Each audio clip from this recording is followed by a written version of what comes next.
campaigners have welcomed plans which would see people with hidden disabilities entitled to blue badge parking permits.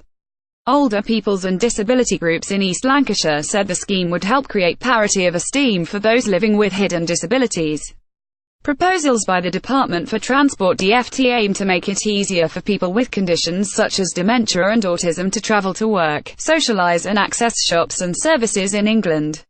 Brian Todd, chairman of Blackburn with Darwin Older People's Forum, said, "I don't think anybody who lives with anyone who has one of these so-called hidden disabilities could object to this scheme. Disabilities aren't just physical, but they also include mental health, which is invisible. This is a welcome scheme though that will help create parity of esteem for those living with hidden disabilities, although there is a long way to go before attitudes change and people get treated equally." Vicky Shepherd, chief executive of Age UK Blackburn and Darwin, also backed the proposals. She said, "Dementia is affecting more and more older people. It's hidden quite often, so yes, we'd welcome the new blue badge parking permits. We feel this will enable people live as long and independently as possible, so they can continue to drive and do things familiar to them."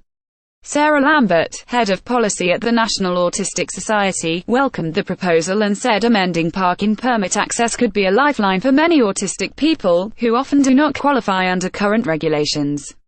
It is hoped the move, which would be the biggest change to the Blue Badge scheme since it was introduced in 1970, would help create parity in the treatment of physical and mental health.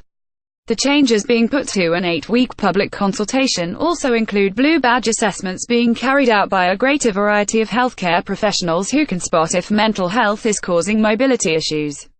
The DfT said councils have different interpretations of existing rules, with only some recognising hidden disabilities. The new policy is designed to provide clear and consistent guidelines. Around 2.4 million disabled people in England have a blue badge. This enables them to park free of charge in pay and display bays and for up to 3 hours on yellow lines, while in London they exempt holders from having to pay the congestion charge. Around 3 out of 4 blue badge holders say they would go out less often if they did not have one, according to the DfT.